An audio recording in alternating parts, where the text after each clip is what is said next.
Hey guys, it's Sam, and today I'm talking about the worst couples that I read about in 2022. I recently did a video on my favorite couples of 2022. These are my top 5 worst couples I read about in 2022, and if you are looking for the video of me talking about all the couples I read about in 2022, it's not happening this year because there were so many mediocre ones, and it's really no fun to make like a 40-minute video talking mostly about mediocre couples, so we're separating it into best and worst. I really don't have much to say about the in-betweens, to be honest. These are also in no particular order, they're just the order that I read them in. First is Roma and Juliet from These Violent Delights by Chloe Gong. This is a Romeo and Juliet retelling in the way that it's kind of not. And one of the big problems with this book that I had was the setup of this relationship. So we have them in this book being former lovers turned enemies, but really it's like enemies to lovers to enemies to maybe lovers again, right? But the problem is where we start with them in this book is you get a few flashbacks, but you don't really feel like how they were in love. Like it doesn't really resonate besides being like, well, it's Romeo and Juliet.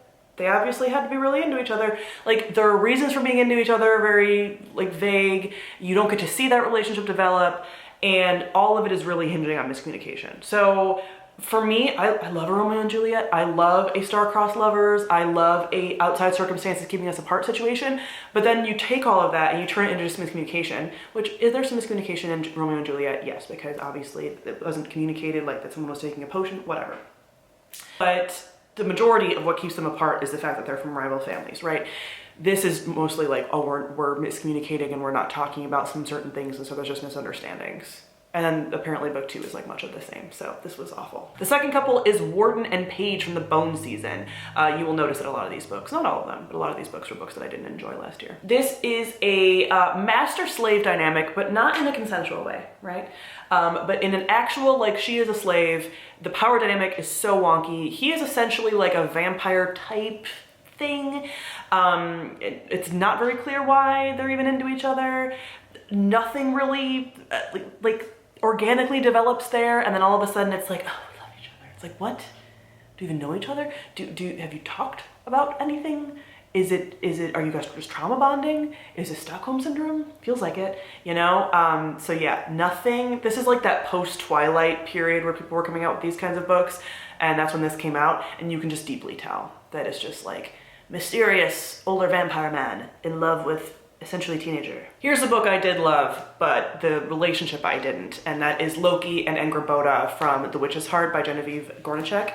And you're not necessarily supposed to love them, but for a Norse mythology couple, I was kind of hoping to, and it was one of those, like, I love her as a character, and I like Loki as like an archetype and a god or whatever, but like I really liked her character, and it didn't really make sense to me why she was into him, especially for how long she was. I mean, they have like children together, like it's a whole thing. So it's like, what? There's another relationship in here that was like slightly better, but I just wish I would have resonated with the her and Loki dynamic more, because there are things about their relationship that certain plot points sort of hinge on, and overall it kind of like made no sense to me and wasn't something that I enjoyed seeing on page, and just like felt very, but not even in a like toxicness to motivate the plot way, just in a like, why are y'all into each other kind of way. Then we have some couples I've talked about at length, and that's really like all the couples in the Inheritance Trilogy by N.K. Jemisin. I've mentioned this over and over again because I read the whole series last year, so I mentioned it in all 3 books, that I don't think N.K. Jemisin writes very clear on-page romance well. When she does more subtle stuff, it works really well. When she does what she did here, which was like very clear romantic subplots, no. I don't get why any of the characters liked each other as far as romantically. It all felt like it came out of nowhere. It all didn't resonate. It didn't make sense when people were attracted. There's a lot of ickiness with the gods and the fact that they're like actually related, and you keep being reminded that they're related, but like they're gods, so they're not related, but like they are. It's just like all awkward, not fun. So the romances brought this series down for me, actually, and they were just ones that every time I was having to read these books, I was like, another romance, I hate it. And finally, we have Mac and Barons from the Fever series by Karen Marie Moning. This is a series that I just gave up on this year, was not resonating with me. And in book 1, they're not technically romantic interests with each other or whatever. So sometimes you can kind of be like, about whatever behavior's happening. Book 2, they are, like, it's leaning towards that. And it's so, like he's so alpha male in a way that's so of its time, but it's very annoying.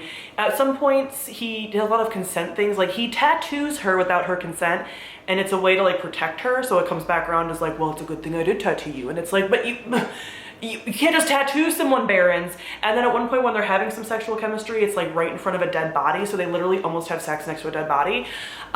It's all a lot. And I love an urban fantasy. I like some like blurred things going on, like that's fine. Some kind of stuff potentially sometimes, but like this crossed the line for me. They're just, yeah, I can never see myself getting on board with them, which is part of why I DNF'd the series as well, because they were like the main couple and like, nah. Don't think it's for me. So yeah, those are my least favorite couples of 2022. Comment down below, let me know some couples that you hated reading about in 2022. Thank you all for watching, and I'll see you all guys soon. Bye.